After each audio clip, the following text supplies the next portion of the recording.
आपल्याला आवडणारा एक सुंदर माणूस असतो. तर आजची जे आपण बोलणार आहोत, ते फक्त व्यसनाबद्दल नाही बोलणार आहोत. त्या व्यसनामध्ये लपलेला तो माणूस, तो कोणाचा मुलगा असेल, तो कोणाचा नवरा असेल, तो कोणाचा भाऊ असेल किंवा कोणाचा वडील असेल, त्या माणसाबद्दल बोलणार आहोत. आणि त्या माणसाबद्दल बोलता-बोलता आपण त्या माणसामध्ये जो व्यसन आहे, त्या व्यसनाला समजणार आहोत. माझ्या क्लिनिकमध्ये जे पेशंट्स येतात, त्यातले काही पेशंट्स मी तुमच्याबरोबर त्यांची स्टोरी शेअर करतीये. त्यांची नावं बदललेली आहे आणि त्यांचा रिअल चेहरा नाहीये. साहिल माझ्याकडे एक 2 वर्षापूर्वी आलेला होता. त्याचे वडील दारूमुळेच गेले.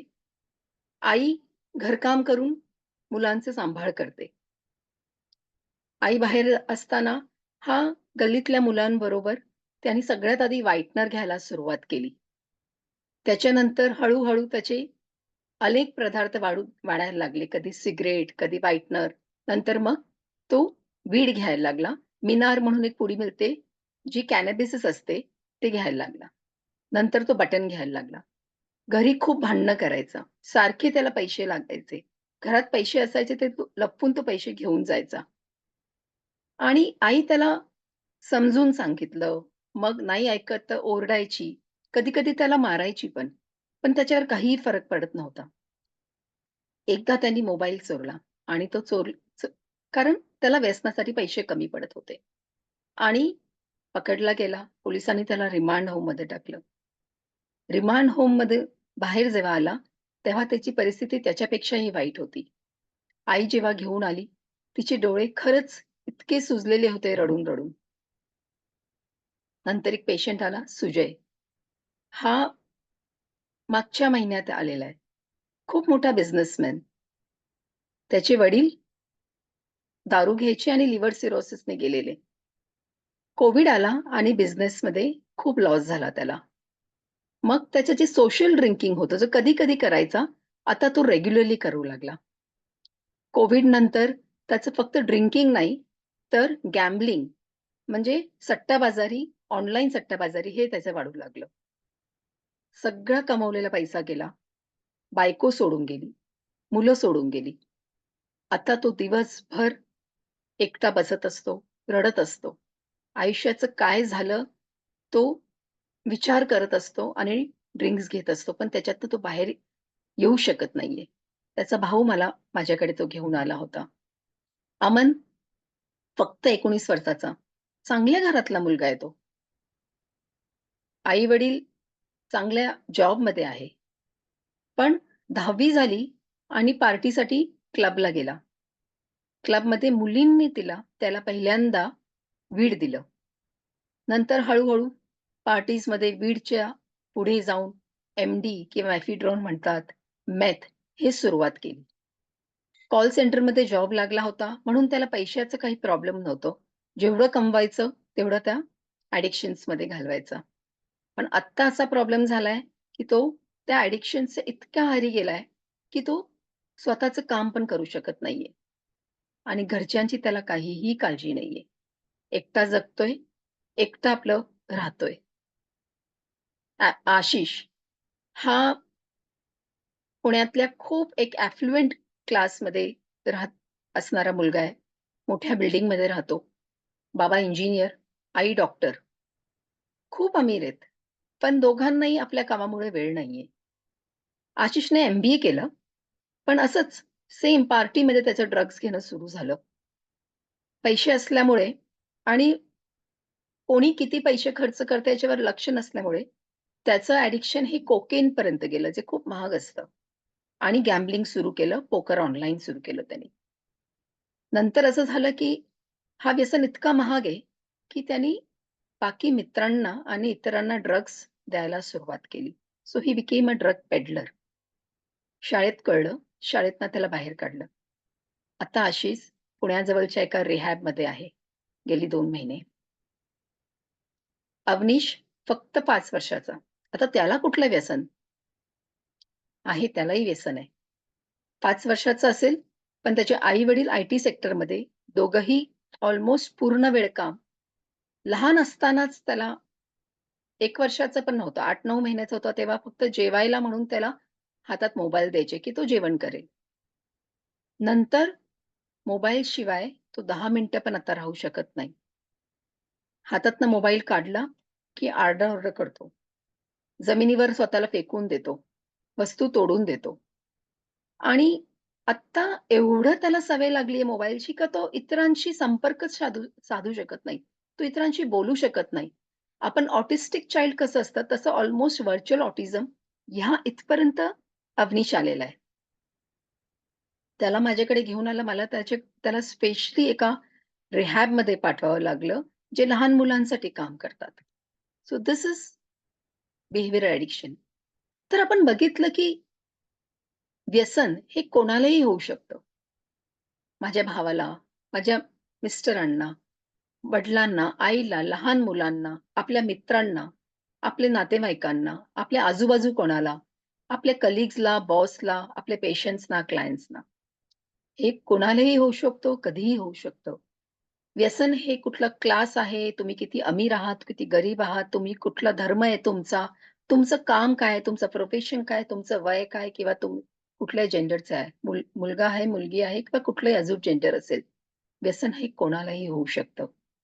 पण जेव्हा व्यसन येतं, तेव्हा आपल्याबरोबर भय, अश्रू, हेल्पलेसनेस, काही करू शकणार नाही असं एक फीलिंग येते. फ्रस्ट्रेशन असतं, गिल्ट असतं, मनात वाईट वाटतं, घरच्यांनाही आणि व्यसन करलेल्या माणसालाही. लाज वाटते, राग असतो, घरं तुटतात, करिअर खराब होतो. मुलांचं सगळ्यात जास्त परिणाम होतो तो मुलांवरती. त्यांचं बालपणच हरवून जातं. घाबरून असतात ही मुलं. शांत होऊन जातात किंवा मग खूप अग्रेसिव्ह होतात. आई-बाबा आपला मुलगा, बायको आपला नवरा, भाऊ भाऊ-बहीण आपला एक चांगला फ्रेंड असं घालवतात.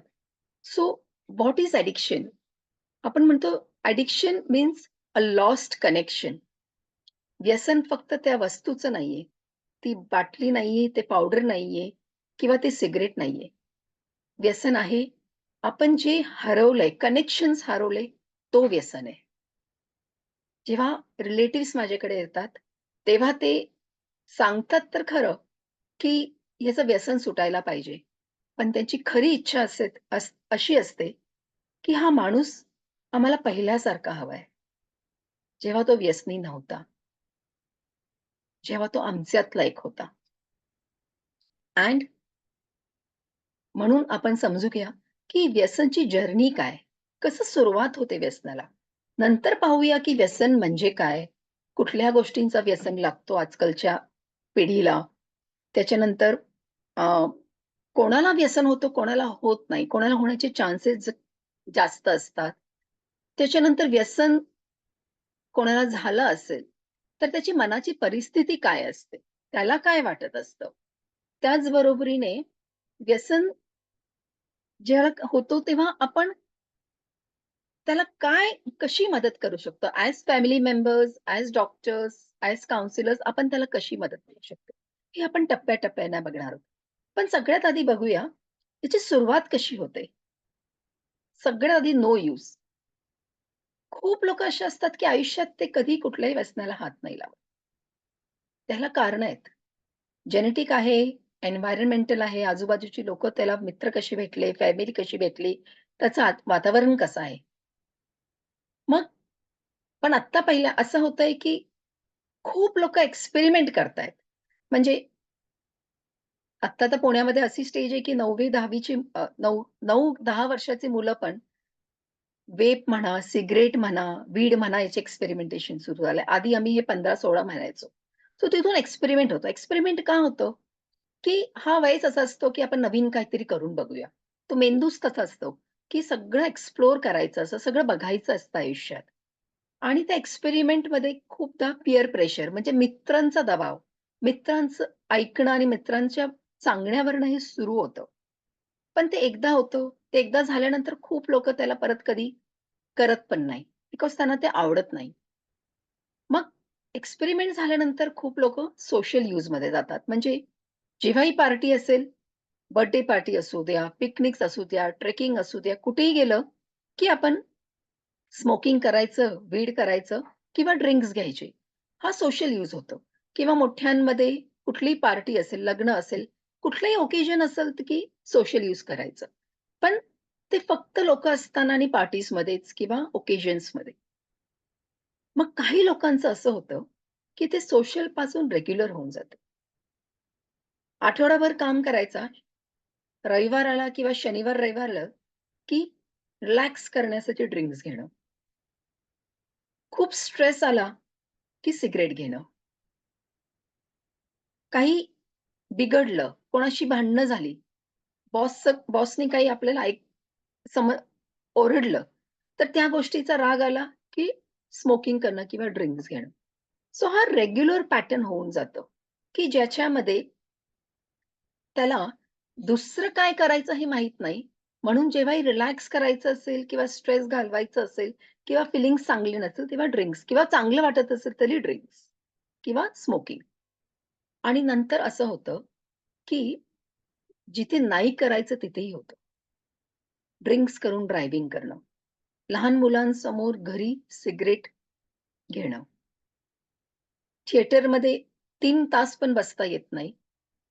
दर अर्ध्या तासाला बाहेर जाऊन सिगारेट घेणं. सो इट बिकम्स आणि इथे ना त्या माणसाला जाणवत असतं कुठेतरी, की आपलं प्रॉब्लेम्स येतायत. आपल्या कामामध्ये, आपल्या फॅमिलीमध्ये, आपल्या हेल्थमध्ये. पण अजूनही माणूस मानायला रेडी नसतो, की मला प्रॉब्लेम आहे. Is still in denial. आणि ह्या स्टेजवरनं पुढचं स्टेज जातं, ते म्हणजे डिपेंडन्स आणि ॲडिक्शन. आता याच्यामध्येही टप्पे असतात. एकदम तो लगेच आहारी जात नाही. सुरुवातीचा टप्पा असतो, की जिथे त्याला की बरं वाटत नाही, स्ट्रेस आहे म्हणून ड्रिंक करतात. हळू-हळू एक ड्रिंक त्याला किंवा 2 पेग जरी घेतले, तरी बरं वाटायचं. पण नंतर असं होतं, की 2 पेगनी काहीच वाटत नाही. मग 2 चे 3, 3 चे 4 असे पेग्स त्याचे वाढू लागतात. आठवडाभर काम तर करतोय, पण सारखा विचार, की शनिवार कधी येणार आणि मी ड्रिंक्स कधी? सो प्री ऑक्युपेशन सारखं मन त्या व्यसनाकडे. किंवा खूप लोकांचं असं असतं, की रोज संध्याकाळी घ्यायचं सुरुवात होते. दिवसभर काम करतात, पण दुपार झाली की चुणचुण होते, की कधी 6 वाजतील, कधी घरी जाताना मी ऑफिसनं घरी जाताना मी ड्रिंक्स घेईन. So this is pre occupation. पण अजूनही त्यांच्या मनात असतं, की मी काही व्यसनी नाहीये. मी दिवसभर काम करतोय, माझं काम सांभाळून, माझी फॅमिली सांभाळून मी ड्रिंक्स करतो. So he is in denial. पण तो विसरून जातोय, की त्याचा कंट्रोल लॉस होतोय. तो जाताना बारमध्ये बसताना विचार करतो, की मी आज 2 पेगपेक्षा जास्त घेणार नाही. पण तो कधी त्याचे 4 पेग, कधी 8 पेग, कधी हाल्फ पूर्ण क्वार्टर होतं, त्याला कळत पण नाही. आणि घरात भांडणं व्हायला सुरुवात होत असते. सकाळी ऑफिसला जायला उशीर होत असतं. खूपदा सुट्टी घेतो, हाल्फ डे घेतो. कारण ड्रिंक्समुळे उठता येत नाहीये. हे सगळं होत असतानाही तो स्वतःला कंट्रोल करू शकत नाहीये. त्याचे विचार सारखे तेच चाललेले असतात. तो स आणि पण आत्तापर्यंत तो अजून लपवत असतो. घरच्यांना पण सांगत नाही, की माझे ड्रिंक्सचा प्रॉब्लेम आहे किंवा मला प्रॉब्लेम आहे. खरं तर ही स्टेज जेव्हा त्याला डिनायल असतं, जेव्हा त्याचा लॉस ऑफ कंट्रोल सुरू झालेलं असतं, जेव्हा त्याचे ड्रिंक्स वाढायला सुरुवात होते. ही आयडियल स्टेज आहे. ह्या स्टेजमध्ये जर तुम्ही काउन्सिलर किंवा डॉक्टर किंवा दोघांकडनं घेऊन गेला, तर इथे व्यसन पुढच्या स्टेजमध्ये थांबवणं, जाण्यापासून थांबवू शकतो आपण आणि ते खूप चांगला रिझल्ट आपल्याला मिळतो. पण जेव्हा इथे आपण थांबवू शकत नाही किंवा घर ते हाईड करतात. ते लोकांना सांगत नाही म्हणून ते घरच्यांच्या किंवा कामावर असलेल्या कलीग्सच्या लक्षात पण येत नाही, की असे ड्रिंक्स वाढलेले आहेत. मग त्याच्या घरामध्ये प्रॉब्लेम्स यायला सुरुवात होतात.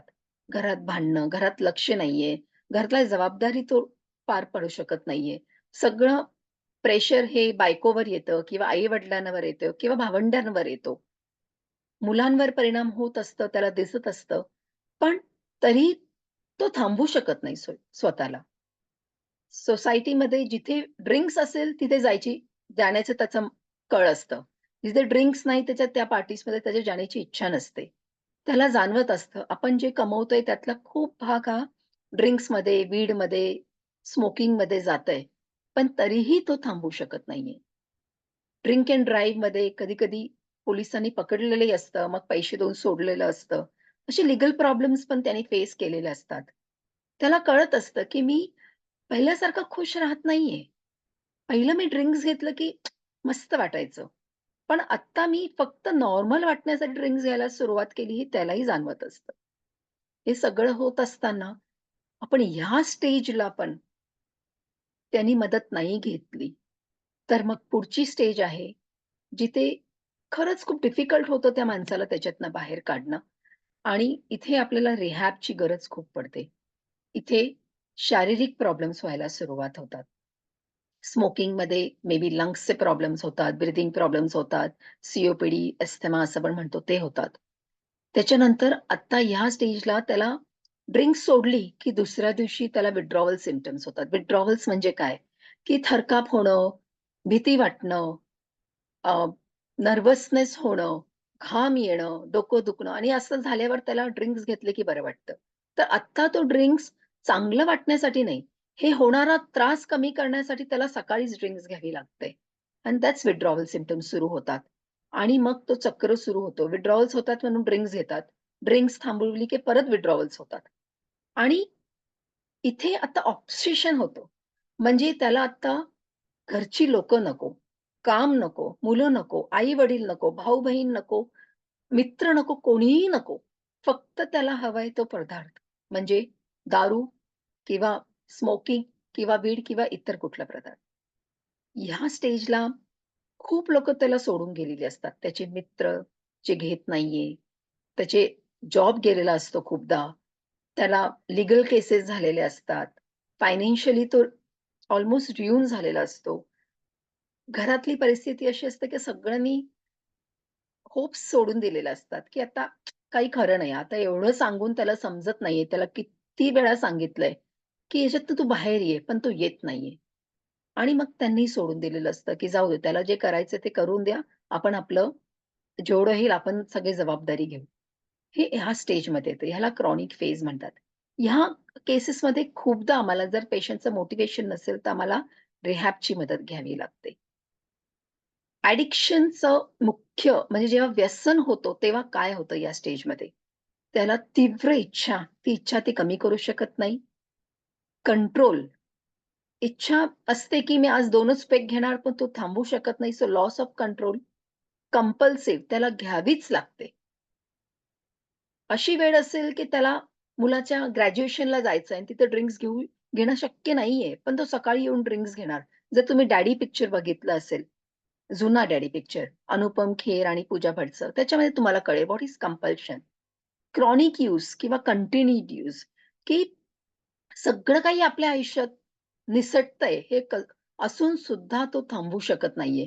सर जेव्हा हे 5 सी असतात, craving, loss of control, compulsion, chronic use आणि in spite of consequences, this is what is की त्या माणसाला ॲडिक्शन झालंय. सो एक्सपेरिमेंट टू ॲडिक्शन ही एक लाँग जर्नी असते. हे एका दिवसात होत नाही. याला हळू वेळ लागतो. काही लोकांमध्ये काही वर्ष, काही लोकांमध्ये 10 वर्ष, काही लोकांमध्ये 3-4 वर्षामध्येच. डिपेंड्स की तुमचं जेनेटिक बिहेवियर कसं आहे, तुमचं एन्व्हायर्नमेंट कसं आहे. So this but why this happens? So ॲडिक्शन्समध्ये बेसिकली होतं का? काही लोकं सुरुवात करतात, पण ते कधीच या ॲडिक्शन स्टेजमध्ये जात नाही आणि काही लोकं जातात. म्हणजे बेसिकली ही जाणारी लोकं असतात, त्यांच्यामध्ये काय होतं? कुठे बदल होतं? की त्यांची इच्छा असून सुद्धा त्यांचं ते स्वतःला कंट्रोल करू शकत नाहीये. तर असा विचार करा तुम्ही. आता खूप लोकांना मोबाईलची सवय झालेली आहे. मोबाईलवरती आपण काम करत असू आणि मोबाईलवरती नोटिफिकेशन आला, कुठलातरी मेसेजचा किंवा Facebookचा किंवा Instaचा नोटिफिकेशन आला. आपल्याला कळत पण नाही, पण आपला हात अचानक मोबाईलकडे जातो. आता हे काय? हे नोटिफिकेशन आपल्या मेंदूमध्ये काय करतं?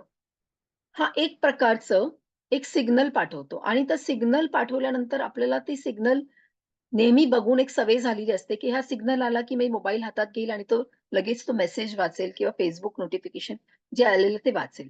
तर एक सायकल तयार होतो. नोटिफिकेशन येणं, आपलं लक्ष लगेच त्याच्याकडे जाणं आपण काम करत असताना तो मधला काममध्ये थांबवणं आणि ते बघणं, हा व्यसनाचं सर्कल सारखंच आहे.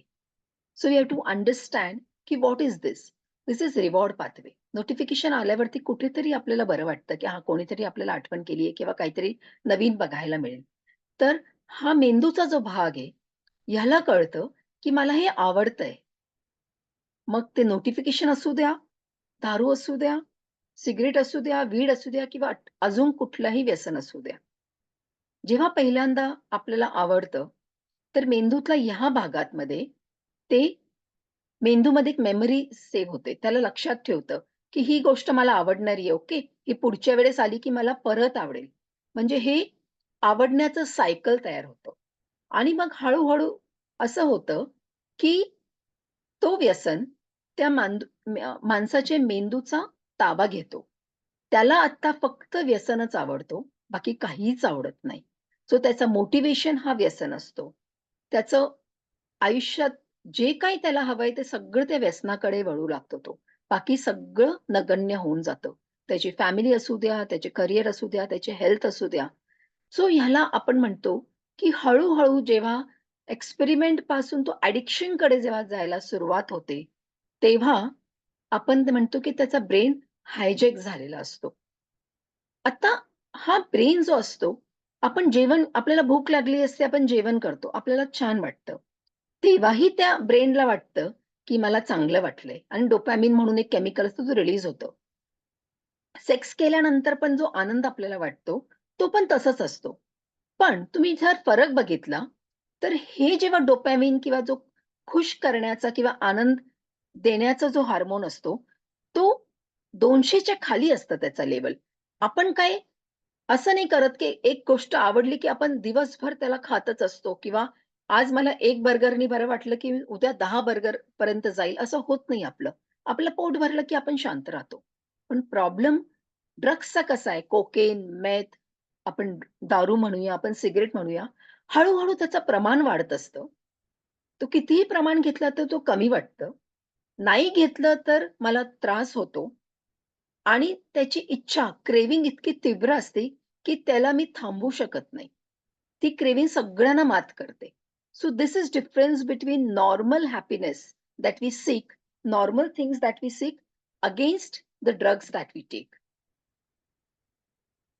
व्यसन म्हणजे हा आपल्या मेंदूमध्ये होणारा सर्किटचा प्रॉब्लेम आणि केमिकल लोचा आहे. याचा खूप मोठा सायन्स आहे. खूप केमिकल्स इन्व्हॉल्वड असतात. मेंदूचे खूप भाग त्याच्यामध्ये इन्व्हॉल्वड असतात. पण सोप्पं म्हणजे व्यसन हा मेंदूचा आजार आहे. आणि आपण फक्त मेंदूमध्ये फंक्शनल चेंजेस होत नाही. जर व्यसनी माणसाचा आपण फंक्शनल एम-आर-आय काढला, तर चांगला मेंदू आणि व्यसनी मेंदू ह्याच्यामधला हा फरक एम-आर-आयमध्ये पण दिसतं. फंक्शनल एम-आर-आयमध्ये, की त्याच्या स्ट्रक्चरल चेंजेस पण झालेले असतात. आणि म्हणून त्या माणसाला व्यसनाला नाही म्हणणं हे जमत नाही. कारण व्यसन त्याच भागाला अफेक्ट करतं, त्याच भागाला हायजॅक करतं, जिथे आपलं मोटिव्हेशन असतं. जिथे आपलं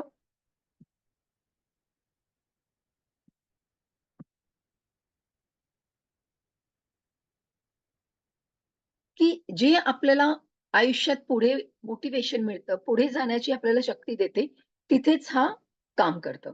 so being addicted is driving a car without brake. आपण अशी कार ड्राईव्ह करतोय, की ज्याला ब्रेक नाहीये. आणि मग ह्या माणसाला सांगणं, की "तू थांबव, तू थांबवत का नाहीये? तू पिणं सोडून का देत नाहीये?" हे खूप उशीर झालेलं असतं. कारण त्याचं ब्रेन त्याला साथ देत नाहीये. आणि हाच व्यसन जर 21 किंवा 25 वयाच्या आधी सुरू झालेला असेल, म्हणजे आपण म्हणतो, की खूप लहान मुलं आजकाल नवीन-नवीन गोष्टी ट्राय करतायत. त्यांचा ब्रेन खरं तर डेव्हलप झालेला नसतो. त्यांची विचारशक्ती, त्यांना डिसिजन घ्यायचं, प्रॉब्लेम सॉल्व्हिंग, कॉन्फ्लिक्ट रिझोल्यूशन हे कुठल्याच गोष्टी डेव्हलप झालेल्या नसतात. आणि ह्या मेंदूला जेव्हा कुठलंही व्यसनचं एक्सपोजर होतं, तर ह्या लवकर सुरू केलेल्या व्यसनामुळे त्याचं पुढे जाऊन व्यसनीमध्ये रूपांतर होणं हे जास्त जास्त होतं. म्हणजे जर 21 पर्यंत जर माणसाने कुठलंही व्यसन नाही केलं असेल, कुठलीही गोष्ट ट्राय केली नसेल, तर पुढे जाऊन तो आहारी जाणं याची शक्यता कमी होते. पण त्यांनी लवकर सुरू केलं असेल, the chances the person will get addicted is much high. So first use before 15, almost 28 to 30% chances the person will get addicted. आणि 21 नंतर जर सुरू केलं असेल, तर त्याचे चान्सेस ऑलमोस्ट 30 पर्यंत ते कमी 4 पर्यंत ते कमी होतात. 1 सेकंड प्लीज. तर आपण आपला हे एम असायला पाहिजे, की मुलांना आपल्याला जेवढं होईल 21च्या वयापर्यंत तरी कमीत कमी त्याला कुठल्याही व्यसनाकडे तो जाणार नाही याची काळजी आपल्याला घ्यायला पाहिजे. आता व्यसन म्हणजे काय? आपल्याला दारू माहिती आहे, आपल्याला तंबाखू माहिती आहे, काही लोकांना वीड माहिती आहे, ह्या गोष्टी माहीत असतात. पण 1 सेकंड प्लीज थांबा. आपण दारू आपल्याला माहीत आहे.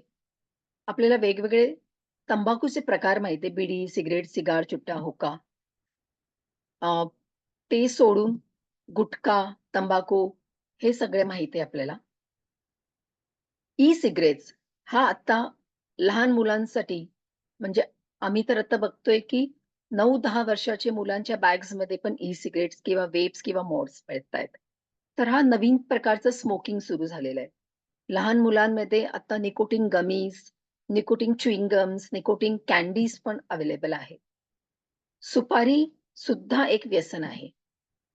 वीड किंवा गांजा किंवा मॅरिजुआना हा एक प्रकार आहे.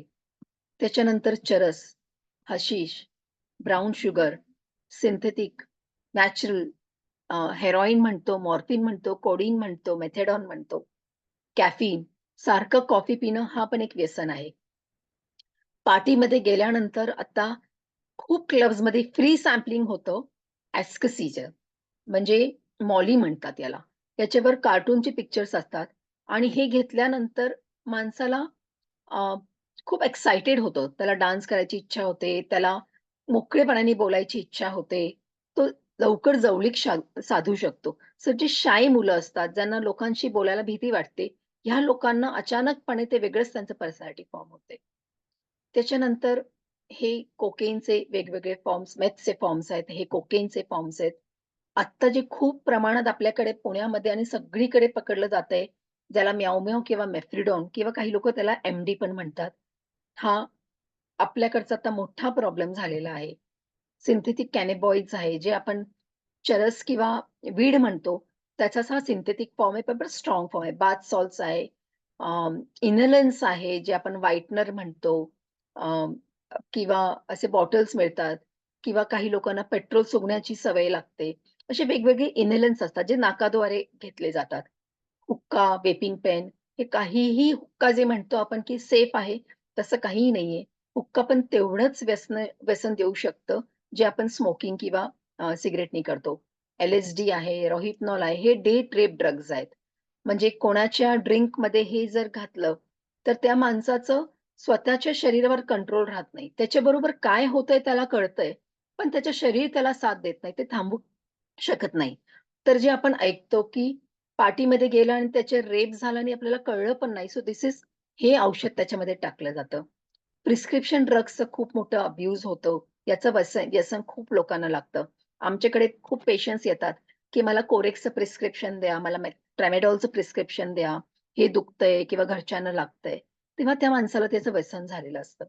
आणि बाजारात आत्ता हजारो प्रकारचे नवीन ड्रग्ज आहेत, ज्याची नावं पण नाहीयेत. याला एन-पी-एस म्हणतात, न्यू सायकोएक्टिव्ह सबस्टन्सेस. ह्या हे केमिकल्स लॅबोरेटरीमध्ये तयार होतात आणि प्रत्येक वेळेस याला बॅन केलं, की थोडं स्ट्रक्चर चेंज करून हे नवीन औषधं बाजारात येतात. असे खूप प्रकारचे एन-पी-एस आहेत. ऑनलाईन मिळतायत. प्लांट्स सारखे विकतात, की माणसांसाठी नाहीये, पण हे जनावरांसाठी बनवलेले आहेत. पण खरं ते त्याची विक्री हे मुलांमध्ये व्यसनासाठीच वापरलं जातं. आणि व्यसनं आता फक्त सबस्टन्स नाही राहिलेलं आहे. आपल्याला माहीत आहे, mobile, social media, reels addiction हा एक मोठा प्रॉब्लेम झालेला आहे आणि हा व्यसन मेंदूमध्ये तेच परिणाम करतात, जे आपण आता बाकी व्यसनांमध्ये बघितलेलं जे दारू करतात, जे स्मोकिंग करतं, जे वीड करतं, जे कोकेन करतं, तसाच सेम परिणाम आपण रील्स ॲडिक्शनमध्ये होतो, सोशल मीडिया ॲडिक्शनमध्ये होतं, इंटरनेट किंवा मोबाईल ॲडिक्शनमध्ये. आणि तसंच गॅम्बलिंग ॲडिक्शन आपण खूप बघतो, की मुलं येतात, की पूर्ण घराचं पूर्ण सेव्हिंग्ज त्या गॅम्बलिंगमध्ये घालवली असतात आणि हा पण एक प्रकारचं व्यसन आहे. गेमिंग ॲडिक्शन मुलांमध्ये बघतो आपण. गेम सुरू केलं, की त्यांना थांबवताच येत नाही ते गेम्स. पॉर्न ॲडिक्शन आहे. ते आपण बघतोय. सो खूप प्रकारचे ॲडिक्शन्स आहेत. पण सगळीच लोकं त्याच्या आहारी जातात का? खूप लोकं गेम सुरू करतात, पण त्याला व्यसन लागत नाही. खूप लोकं मोबाईल बघतात, पण ते सारखे ते मोबाईलला धरून बसत नाही. आपली कामं करतात, वेळ असेल तेव्हा इम्पोर्टंट काम असेल तर मोबाईल बघतात. रील्स बघायची सवय नसते. मोबाईलचा वापर करतात, पण काम असेल तेव्हाच. खूप लोकं सोशली ड्रिंक करतात. आयुष्यभर सोशलीच करतात. पार्टी असेल तर केली, मग महिनाभर काही नसेल तर काही नाही घेत. मग काय होतं, की काही लोकं त्या सोशलपासून डिपेंडन्स किंवा फुल कोर व्यसनमध्ये जातात आणि काही लोकं जात नाही. असं का होतं? काय डिफरन्स असतं? असं म्हणतात, की "वो दिल की मस्ती ही है जो रंग लाती है. नशा शराब में होता तो नाचती बॉटल."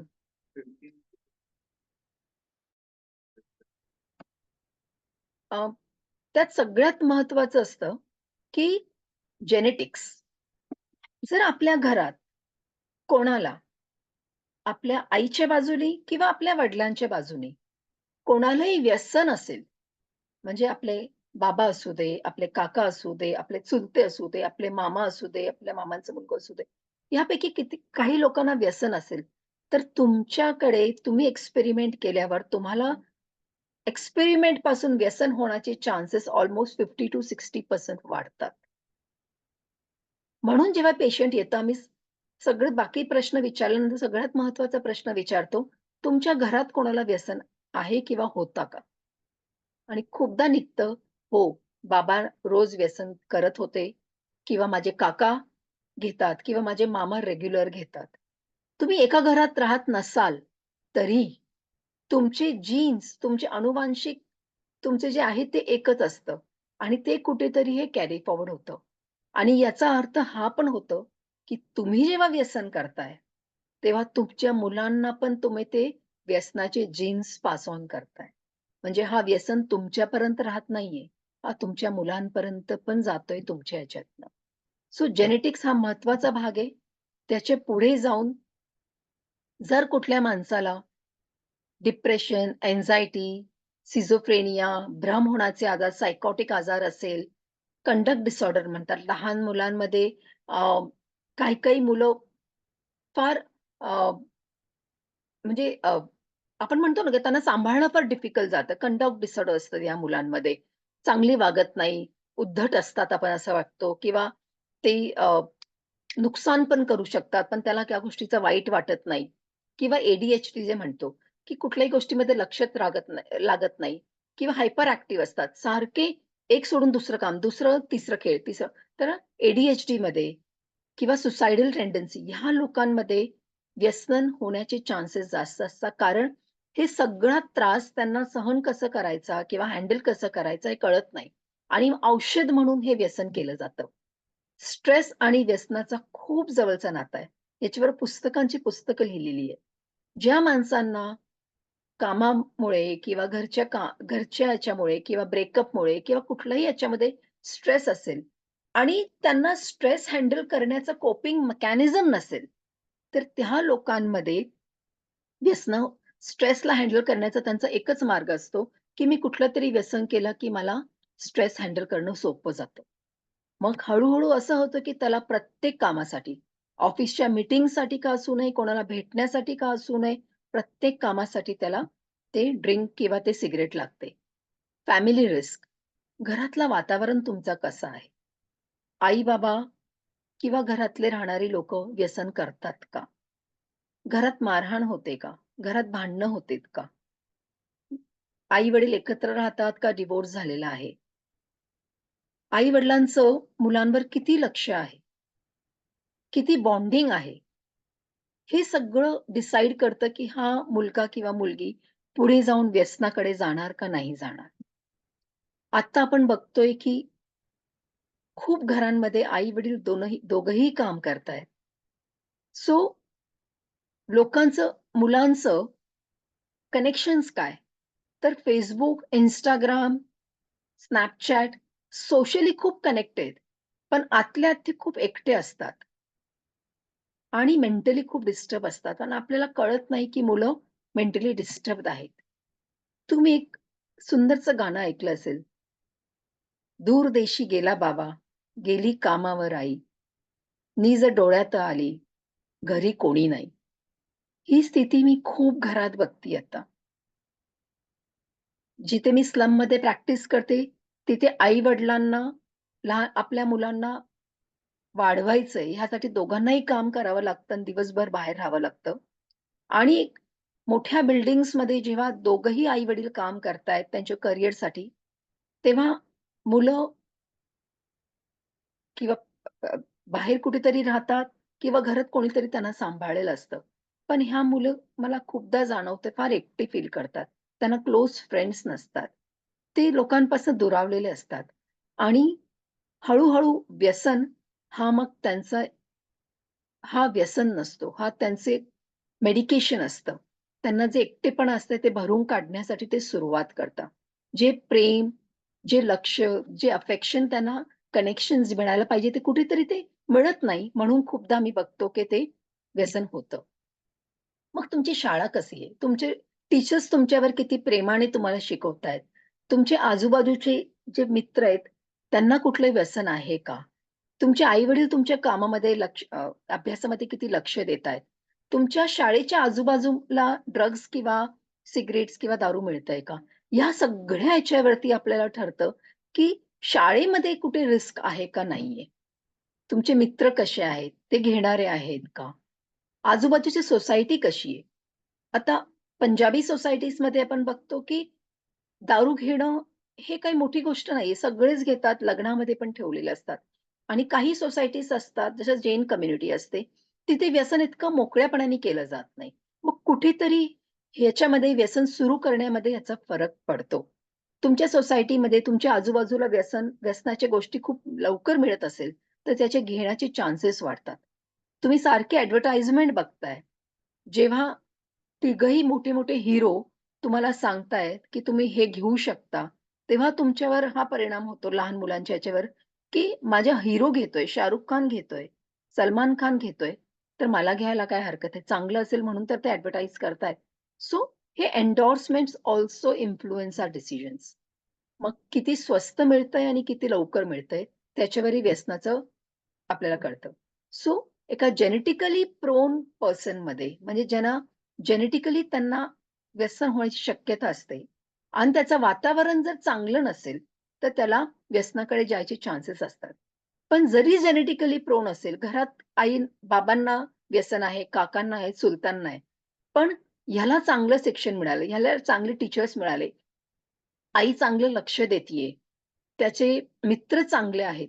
हे सगळे फॅक्टर्स जर चांगले असेल, हा मुलगा व्यसनाकडे जाणार नाही किंवा ही मुलगी व्यसनाकडे जाणार नाही.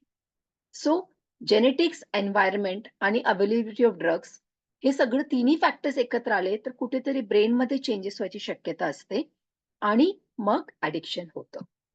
So family of a person आपण ॲडिक्शन म्हणतो हा एका माणसाचा नसतो. बेसिकली जो माणूस व्यसन करतो, तो रोज हळू-हळू तुटत असतं, पण तो एकटा नाही तुटत.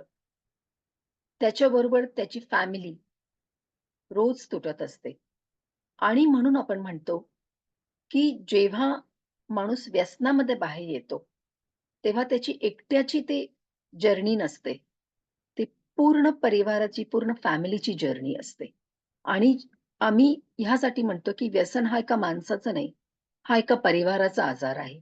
आणि ह्याच्यामध्ये परिवार पण एकत्र पिसले जातात आणि बाहेर येण्यासाठी पण परिवारच लागतो. मग परिवाराचा काय रोल आहे? सगळ्यात मोठा रोल परिवाराचा हा असतो, घरच्या लोकांचं. Be a role model. तुम्ही मुलांसमोर व्यसन करत असाल, तर मुलांसमोर करू नका. खरं तर करूच नका. कारण मुलं जे बघतात, तुम्हाला आयडियलाइज करतात. मुलांसाठी जेव्हा ते लहान असतात, आई-वडील सर्व काही असतात. ते जसं वागतील, मुलं वागतात. जोपर्यंत मित्र मिळत नाही, जोपर्यंत अ, अ, शाळेमध्ये बाकी लोकांचे इन्फ्लुअन्स होत नाही, तोपर्यंत मुलं हे सगळ्यात महत्त्वाचे असतात. त्याच्यानंतर घेतलं तरी मुलांसमोर तरी घेऊ नये आणि मुलांवर कुठेतरी आपण असं लक्ष असं असं आपल्याला हे असायला पाहिजे, की ते 21st बर्थडे पर्यंत त्यांना इंट्रोड्यूस करू नका. आता मी खूप घरात बघतीये, की 18th बर्थडेला आई-वडील आणि मुलं हे एकत्र बसून ड्रिंक्स घेतात आणि त्यांना असं वाटतं, की आपण प्रोग्रेसिव्ह आहोत. आपण मुलांना एकत्र घेतलं म्हणजे ते पुढे घेतलं, की घेईल तेव्हा आपल्याला सांगतील किंवा जास्त घेणार नाही. ही चुकीची समजूत आहे. 21 वर्षापर्यंत मुलांना कुठलंही व्यसन इंट्रोड्यूस करण्यामध्ये तुम्ही तुम्ही तरी हातभार लावू नका आणि त्यांच्याबरोबर संवाद साधा, की व्यसनाचे काय परिणाम होऊ शकतात आणि why they should stop at to 20%.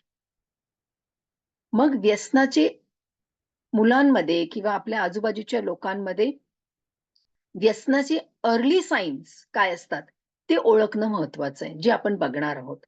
आपण व्यसनाला हातभार तर लावत नाही ना, ज्याला एनेबलिंग म्हणतात, ते आपण करत नाही ना, हा रोल आहे फॅमिलीचा, तेही आपण बघणार आहोत. आणि वेळ आली की स्पेशलिस्टची हेल्प घ्यायची. आता बघूया की व्यसनाचे अर्ली सायन्स काय आहेत?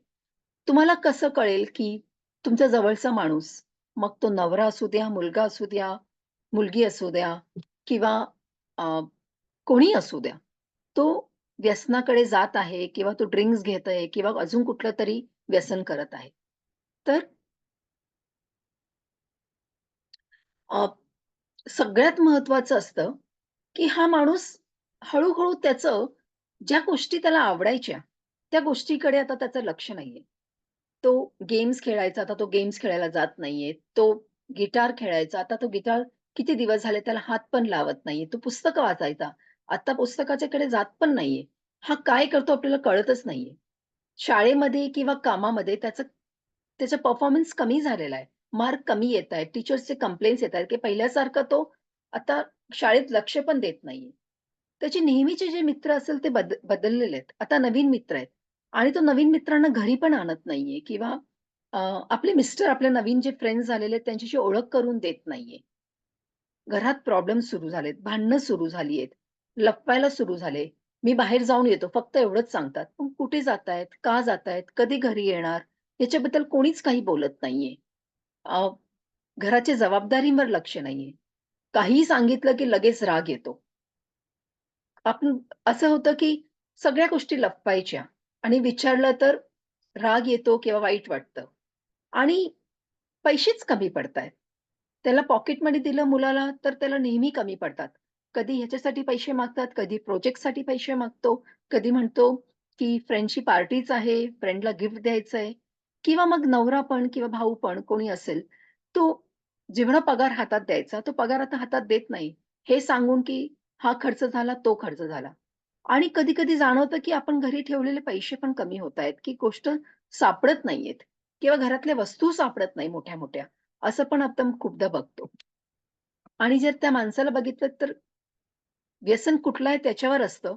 आयदर ते असं लॉस्ट झालेले असतात. कुठेतरी शून्यामध्ये बघतात असं वाटतं आपल्याला किंवा डोळे एकदम लाल झालेले असतात. आपण वीड किंवा अल्कोहल किंवा दारू घेतलेलं असं खूपदा बघतो, की डोळे लाल असतात.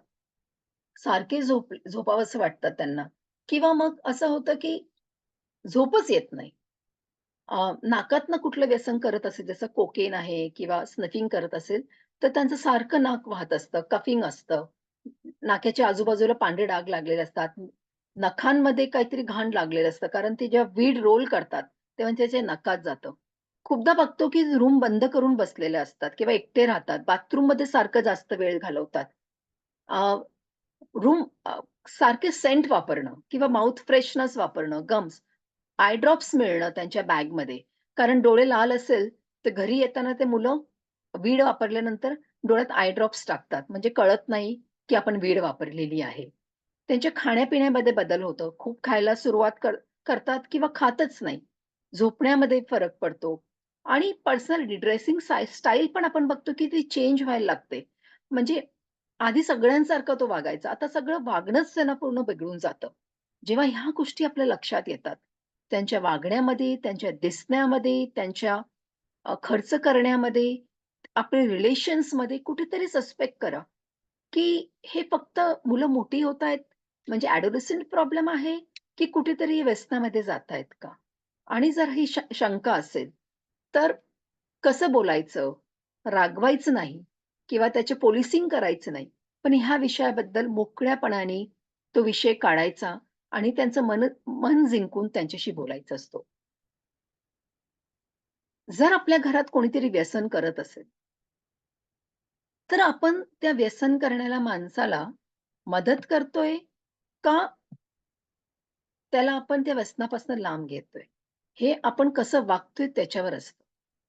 जर आपण त्या माणसाला व्यसनामुळे होणाऱ्या परिणामापासून वाचवत असू, म्हणजे उद्या तो कामाला जाणार नसेल, तर आपण बॉसला फोन करून सांगतो, की त्यांना बरं नाहीये, ते येणार नाही कामावरती.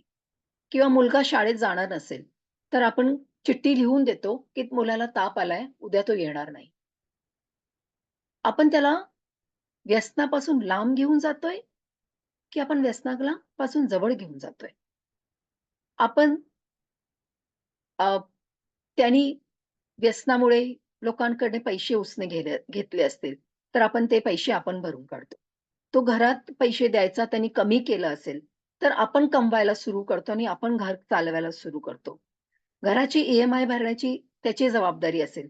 आता ई-एम-आय तो भरत नाही, म्हणून आपण जबाबदारी घेऊन कसंही करून ई-एम-आय आपण भरतो. ह्या सगळ्या गोष्टी म्हणजे आपण त्याला बेल आउट करतोय. आपण व्यसनामुळे त्याच्यामध्ये होणाऱ्या त्याचे जे परिणाम आहे, त्या परिणामला त्याला भोगू देत नाहीये आपण त्याला आणि आपण त्याला वाचवायच्या परिणामापासून वाचण्याचा प्रयत्न करतोय. त्याला पाहिजे तसे आपण पैसे देतोय. लोकांकडनं उसनं घेऊ नये म्हणून मी बघते, की कधी-कधी बायका स्वतः त्याला दारूसाठी पैसे देतात, की जाऊ दे ना लोकांकडनं मागितलं वाईट वाटेल. लोकांना काय वाटेल, की हा माणूस दारू पितो. म्हणजे आपण आजूबाजूच्या लोकांना कळू नये म्हणून गोष्टी आपण लपवून ठेवण्याचा प्रयत्न करतो. आपण खूपदा सांगतो, की "तू असं वागलंस तर मी सोडून जाईल. मी घर सोडून जाईल किंवा मी तुला" पण आपण तसं करत नाही. बोलतो पण करत नाही. म्हणजे कन्सिस्टन्सी ठेवत नाही. हे सगळं जे वागणं आहे, याला एनेबलिंग बिहेवियर म्हणतो. म्हणजे आपण त्या माणसाला जे जमणार असेल, ते काम आपण करायला सुरुवात करतो, कारण तो व्यसनामुळे तो करू शकत नाहीये. तर एनेबलिंग आणि हेल्पिंग किंवा सपोर्टिंग ह्यातला डिफरन्स आहे. सपोर्ट केव्हा करतो? त्या माणसाला जमत नसेल तो काम आपण करणं. एनेबलिंग केव्हा करतो? तो माणूस करू शकतो, पण व्यसनामुळे तो करत नाहीये आणि आपण करायला सुरुवात करतो. त्यांना एनेबलिंग म्हणतो. आपलं सगळ्यात पहिलं काम जर व्यसनी माणसाला आपल्याला बाहेर काढायचं असेल, त्याला मदत करणं बंद करा. त्या गोष्टी करू नका ज्याच्यामुळे त्याचं व्यसन वाढेल. त्या गोष्टी करू नका ज्याच्या व्यसनाचा परिणामपासून त्याला वाचवायचा प्रयत्न करू नका. कारण जेवढं तो परिणाम भोगतेल, जेवढा परिणाम मधनं तो जाईल, तेवढं लवकर त्याला कळेल, की हा व्यसन आपल्याला कुठल्या दिशेने घेऊन जातोय. आपण याच्यातनं बाहेर येणं महत्वाचं आहे. आणि तिसरं सगळ्यात महत्वाचं जेव्हा आपल्याला कळतं, की ह्याचं व्यसन वाढलेलं आहे. तो कितीदा सांगतो, की मी सोडतो, पण तो सोडत नाहीये. परत चालू करतोय. खूपदा शपथ घेतो, की तुझी शपथ मी उद्यापासून घेणार नाही. पण तो शपथ केव्हा तोडतो हे त्यालाही कळत नाही. किंवा व्यसनामुळे त्याच्या कामावर परिणाम सुरू झालेला असेल, व्यसनामुळे त्याच्या शरीरावर परिणाम सुरू झाला असेल, त्यावेळेस जेव्हा आपण 5C म्हणतो, craving, loss of control, compulsion त्याला व्यसन घेतल्याशिवाय चालत नाहीये. हे सगळं होण्याच्या आधी जर आपण त्या माणसाला आलं किंवा ह्या स्टेजमध्ये जरी आलं, तर आपण त्याला मदत करू शकतो. जेव्हा कोणाकडे घेऊन जायचं? कुठल्याही डॉक्टरांकडे ज्यांना व्यसन त्याचा कोर्स झालेला असेल किंवा त्यांना माहिती असेल, ते डॉक्टर्स तुम्हाला मदत करू शकतात. ॲडिक्शन स्पेशलिस्ट मदत करू शकतात. सायकियाट्रिस्ट मदत करू शकतात, सायकॉलॉजिस्ट, काउन्सिलर्स मदत करू शकतात. सो मेडिकल ट्रीटमेंट आहे, सायकॉलॉजिकल ट्रीटमेंट आहे, फॅमिलीचं इंटरव्हेन्शन्स असतं. पूर्ण फॅमिलीला कसं वागायचं ह्याच्यावरती बोललं जातं. मग काही-काही केसेसमध्ये रिहॅब हा एक मार्ग असतो आणि सपोर्ट ग्रुप्स असतात. अल्कोहलिक अनॉनिमस, नार्कोटिक अनॉनिमस या ग्रुप्समध्ये जाणं महत्वाचं असतं. व्यसन कमी करण्यासाठी औषधं असतात का? हो, असतात. मग ते दारू असू द्या, निकोटीन किंवा आपण स्मोकिंग म्हणतो किंवा गुटखा असतो त्याच्यासाठी म्हणू द्या, ओपिओइड्स किंवा अफीम म्हणतो त्याला आहेत. सगळ्या व्यसनांना कुठली-कुठली औषधं आहेत ज्याने मदत करतात किंवा त्या माणसाला बाकी आजार असेल, डिप्रेशन, अँक्साइटी हे सगळं असेल, ते कमी करण्यासाठी ते जर कमी झालं तर माणसाचं व्यसन पण कमी होतं. तर फक्त व्यसनाचा आपण डॉक्टर इलाज करत नाही. त्याच्याबरोबर त्याला बाकी कुठला आजार असेल, त्याचा जर इलाज केला एकत्रितपणे, तर त्याचाही फायदा व्यसनावर होतो, कमी करण्यामध्ये होतो. तर व्यसनासाठी इलाज आहे. अशी औषधं आहेत, की त्यांची व्यसन करायची इच्छाच कमी होते. मी असे पेशंट्स बघितलेले आहेत, की ते येतात आणि 15-20 दिवसांनी मला सांगतात, की आता मी बारमध्ये जरी गेलो, तरी मी ड्रिंक्सला हात लावायची इच्छा होत नाही. माझे फ्रेंड्स घेतात, पण मी नाही घेत. मी सॉफ्ट ड्रिंक घेऊन बसतो आणि माझ्या मनात पण येत नाही. हे महत्वाचं आहे. मी कंपल्शन करत नाही स्वतःला, की मला नाही घ्यायचं. माझ्या मनात पण येत नाही. माझी इच्छाच होत नाही. इतका फरक ह्या औषधांनी पडतं. सेम स्मोकिंग सोडण्यासाठी पण खूप चांगले अँटी क्रेव्हिंग ड्रग्स आहेत. म्हणजे त्यांची इच्छा कमी करण्याचे ड्रग्स आहेत. व्हॅरेनिक्लिन आहे, बुप्रोपियन आहे, मग निकोटीन रिप्लेसमेंट थेरपी आहेत. अशी भरपूर औषधं आहेत, की जेणेकरून माणसाला व्यसनामध्ये बाहेर काढण्यामध्ये मदत होते. ते सोडून काही थेरपीज असतात, जसं सी आहे, आर-ई-बी-टी आहे, 12 स्टेप प्रोग्राम जे एमध्ये वापरलं जातं, रिहॅब आहे, family therapy, couple therapy, motivational असे भरपूर थेरपीज काउन्सिलिंगने या माणसांना त्याच्यातनं बाहेर येण्यामध्ये मदत करतो आपण. त्या व्यसनी माणसाला आपण नवीन स्किल्स डेव्हलप करतो, की प्रॉब्लेम आला, स्ट्रेस आला, तर सॉल्व्ह कसं करणार? गोल सेटिंग कसं करणार? टाईम मॅनेजमेंट कसं करणार? तुमचं स्ट्रेस आला तर स्ट्रेसला हँडल करण्यासाठी तुम्ही काय-काय टेक्निक्स वापरू शकतात. राग आला तर रागला कंट्रोल कसं करायचं. भांडणं झाली तर भांडणं कशी कारण खूपदा असं बघतो, की भांडणं झाली, की माणूस जाऊन ड्रिंक्स घेतो. कारण त्याला हँडल कसं करायचं, तो कॉन्फ्लिक्ट हँडल करायचे करत नाही. तर ह्या सगळ्या गोष्टी रिलॅप्स प्रिव्हेन्शन कसं करायचं, कोणी ड्रिंक्स किंवा स्मोक तुम्हाला देत असेल, त्याला नाही कसं म्हणायचं, assertiveness skills, refusal skills, coping with cravings, इच्छा कमी करायची काय-काय टेक्निक्स आहेत, हे सगळं त्या कन्सल्टेशनमध्ये होतं. तर फक्त औषधं नाही, तर हे सगळे स्किल्सवर पण बोललं जातं. याच्यावर पण आपण काम करतो आणि हे एकत्रितपणे होतं. त्या माणसाला त्याच्या आयुष्यातलं फक्त ड्रिंक्स सोडणं, त्याच्या आयुष्यातनं ड्रिंक्स काढणं किंवा स्मोकिंग काढणं, तर त्याच्या आयुष्यात एक पोकळी निर्माण होईल, व्हॅक्यूम होईल आणि पोकळी निर्माण झाली, की माणसं अस्वस्थ होतात. प्रत्येक माणसाला काहीतरी करायला लागतं. बोर्डम हे सहन होत नाही. मग आम्ही जेव्हा त्यांच्याशी बोलतो, मग त्यांचे गोल, की त्यांच्या आयुष्यात त्यांना काय करायचं होतं जे करू शकले नाही. त्यांना काय महत्वाचं आहे त्यांच्या आयुष्यात.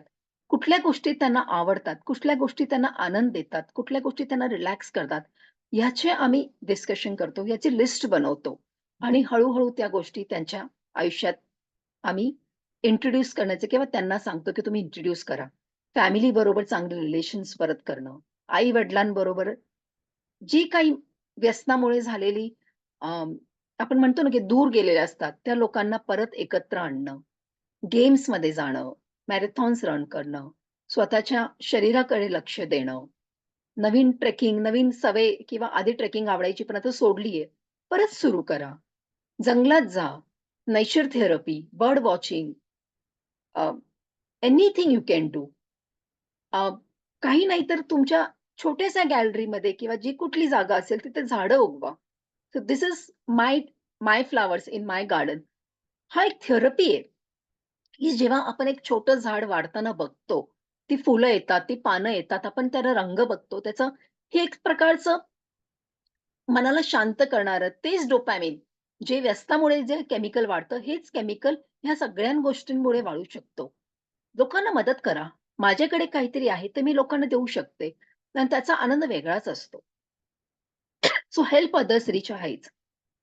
ज्या गोष्टी विसरल्या आहेत, ते परत सुरू करा. नवीन हॉबीज डेव्हलप करा.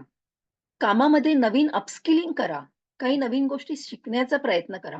म्हणजे जेव्हा पहिलं सेशन किंवा दुसऱ्या सेशनमध्ये असतं, तेव्हा मग ह्या सगळ्या गोष्टी आम्ही डिस्कस करतो, की आता तुम्ही रोज संध्याकाळी ड्रिंक्स करत होता. आता तुमचे ड्रिंक्स कमी झाले, तर तुम्ही रोज ते 3-4 तास कसं घालवणार? यापैकी काय तुम्ही करू शकता, की जेणेकरून तुमचा वेळ चांगलाही जाईल, तुम्हाला ड्रिंक्सची आठवण पण येणार नाही आणि कुठेतरी तुम्ही तुमच्या जवळ जाणार. तुमच्या जवळ जवळच्या माणसांच्या जवळ जाणार. तुम्ही स्वतः प्रोग्रेस करणार ह्याच्याकडे आपण लक्ष देऊया. तर ह्या सगळ्या गोष्टी आपण करतो आणि जगाला एक नवीन उमेदनी आणि प्राईडनी फेस करण्याचा आपण एक नवीन जर्नी सुरू करतो. आम्ही खूपदा बघतो, की लोकांना खरं तर सोडायचं असतं, पण त्यांना माहीत नाही, स्वतःहून सुटत नाही. तर डॉक्टरांची मदत, काउन्सिलर्सची मदत त्यांना खूप हेल्प करते त्याच्यातनं बाहेर येण्यासाठी. कुठेतरी त्यांच्या मनात आपल्याला वाटतं, की त्यांना सोडायचं नाहीये, पण मनात एक सायलेंट क्राय असतं. एक असं, की मला कोणीतरी याच्यातनं बाहेर काढावं, मला जमत नाहीये. पण ते सांगत नाही, की मला जमत नाहीये. आपल्याला घरच्यांनी ते ओळखायचं असतं. डॉक्टरांनी ओळखायचं असतं, की त्याला मदताची गरज आहे आणि पहिलं पाऊल आपण घ्यायचं असतो. आपण प्रेमाने कुठलाही पूर्वग्रह नको त्या माणसाबद्दल. मागच्या कुठल्याही गोष्टी काढायच्या नाहीत आणि प्रेमाने त्या माणसाला अ, तो एक आजारी माणूस आहे, असं बघून त्याला जर हँडल केलं आपण, तर त्याच्यातनं बाहेर काढायला आपल्याला मदत होते. आपण असं म्हणतो, की त्याच्यात ते आहे ती शक्ती. त्याला फक्त एक थोडंसं लिफ्ट करायची गरज आहे.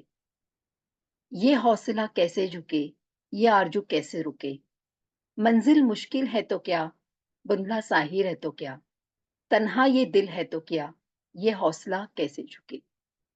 तन्हा नको, त्याला मदत करूया. त्याला एकटं नको सोडूया. त्याच्या बरोबरीने आपण सगळी लोकं एकत्र येऊया आणि त्याच्या व्यसनामधनं त्याला बाहेर काढण्यात मदत करूया. Thank you.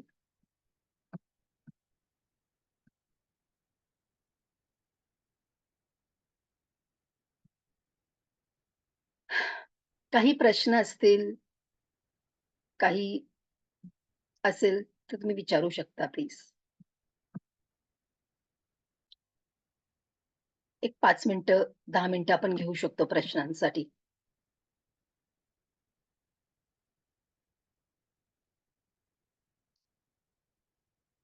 हा सेशन मी मराठीमध्ये घेतलेला आहे. खूप लोकांना तो हिंदी किंवा इंग्लिशमध्ये हवाय. तर एक आठवड्याभरात मी तो घेईन, जे इंग्लिश किंवा हिंदीमध्ये पण असेल.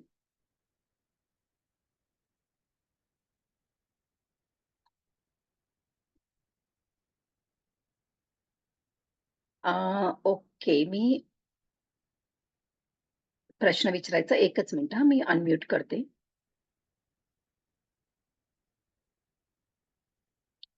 हां, तुम्ही स्वतःला अनम्यूट करून हां, प्रश्न विचारू शकता. हां, हां, मॅडम बोला. मला एक विचारायचंय, की जी कोण वीड बोलताय घेणारी आपण? लोक मी रंजना कांबळे बोलतेय. हां, बोला.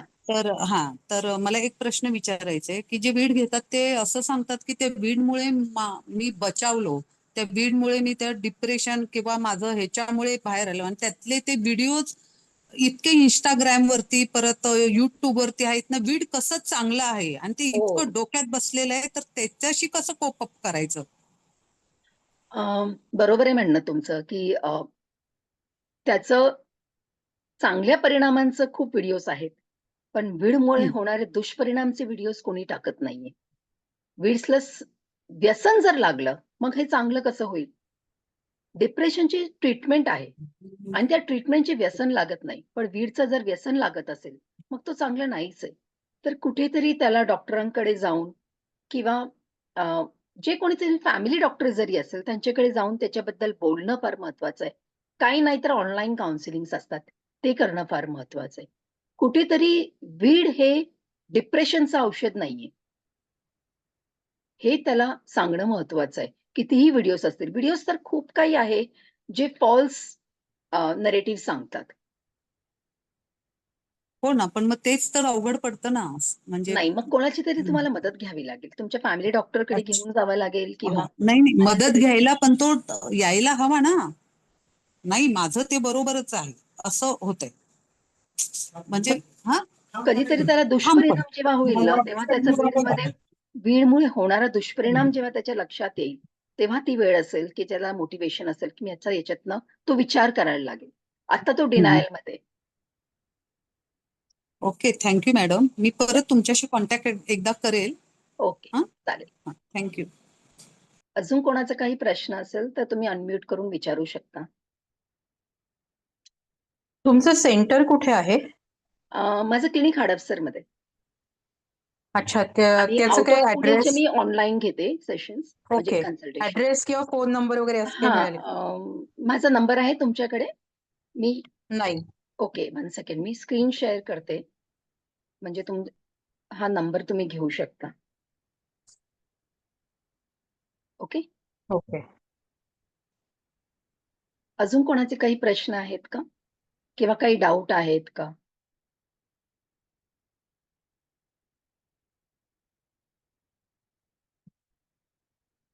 हॅलो मॅडम, या. व्हाईटनर बद्दल जे तुम्ही सांगितलं, तर शाळेतल्या मुलांना व्हाईटनरची सवय लागते, तर हं. त्याचं कितपर्यंत त्याचं ॲडिक्शन लागू शकतं किंवा ते कशा पद्धतीने हो, वेगवेगळ्या प्रत्येकामध्ये वेगळं असतं. काही-काही मुलांमध्ये ते थोडे दिवस घेतात आणि ते सोडून देतात. त्यांना ते आवडत नाही किंवा ते जमत नाही. पण काही-काही मुलांमध्ये व्हाईटनर हा गेटवे ड्रग असू शकतो. म्हणजे गेटवे ड्रगचा अर्थ असा, की ते व्हाईटनर घेतात, त्यांना ते हाय मिळतं, त्यांना चांगलं काय हे त्यांना वाटतं. मग हळू-हळू व्हाईटनरपासनं ते सिगारेटकडे जातात, सिगारेटपासून वीडकडे जातात, वीडपासून ते ड्रिंक्सकडे जातात. तर व्हाईटनर हा स्वतःहून पण काही-काही मुलांमध्ये ब्रेन चेंजेस करू शकतात. म्हणजे डल राहणं, म्हणजे खूपदा मी असं बघितलंय, की व्हाईटनर आणि दारूचे पेशंट्स एकसारखे दिसतात. तसे वागतात ते. जर जास्त घेतलं, खूप सवय झाली तर. पण सवय नाही पण झाली, पण व्हाईटनर नंतर प्रोग्रेस होऊन ते बाकी गोष्टींकडे जाण्याचे चान्सेस वाढतात. म्हणून त्याच्यावर लक्ष ठेवणं, त्याच्याबद्दल बोलणं हे महत्वाचं आहे. तुम्ही ते कशाप्रकारे घेऊ शकतात? डायरेक्टली ते कन्झ्युम करतात का नाही ते एनी अदर नाकात वे? व्हाईटनर ना ते त्याचा गंध घेतात ते. त्याला एक वेगळं आवडतं त्यांना ते गंध व्हाईटनरचं. या. ओके. Thank you ma'am. या. अजून काही प्रश्न आहेत का? किंवा आत्ता प्रश्न विचारायला जमत नसेल तर माझा नंबर दिसतोय तुम्हाला स्क्रीनवरती? तर तुम्ही मेसेज करू शकता. आपण बोलू शकतो. कुठलाही प्रश्न असेल, की आत्ता नाही विचारायचा आहे सगळ्यांसमोर, तर आपण नंतरही बोलू शकतो या विषयाबद्दल. चॅटमध्ये काही आहे का? बघते मी. Thank you so much. Thank you so much. Okay. ठीक आहे. आपण मीटिंग इथे संपवूया कोणाचे काही प्रश्न नसतील तर. याच्या पुढे मी या मंथ एंडला किंवा ऑगस्टच्या पहिल्या महिन्यामध्ये डॉक्टरांसाठी, काउन्सिलर्ससाठी किंवा रिहॅबमध्ये काम करणाऱ्या लोकांसाठी सर्टिफिकेट कोर्स आम्ही सुरू करणार आहोत के बरोबर मिळून. मुंबई के सायकियाट्रिक डिपार्टमेंट. त्याच्याबद्दल माहिती मी तुम्हाला देईन. माझ्या नंबरवर तुम्ही हाय पाठवलं तर तुमचा नंबर मी सेव्ह करून ठेवेल. म्हणजे पुढची जेव्हा कुठलाही मोठा कोर्स असेल, तर त्याची माहिती तुम्हाला मिळेल. कोणी डॉक्टर किंवा त्या व्यवसायामध्ये असेल तर. आणि दुसरं खूप लोकांना मराठी ही भाषा समजत नाही. त्या लोकांसाठी हिंदी किंवा इंग्लिशमध्ये पुढे मी लेक्चर ठेवण्याचा प्रयत्न करेल. Thank you for joining. हा लेक्चर तुम्हाला थोडाफार काही उपयोगी वाटला असेल, तर प्लीज मला WhatsAppवरती जे काही तुमची प्रतिक्रिया आहे, ते कळवावी. आणि ह्या लेक्चरमध्ये काही फरक करायचा असेल, की नाही तुम्ही असं नाही, असं घेतला तर जास्त फायदा होईल, तर मला आवडेल हे तुमच्याकडनं ऐकायला. Thank you so much. Thank you all. Good night.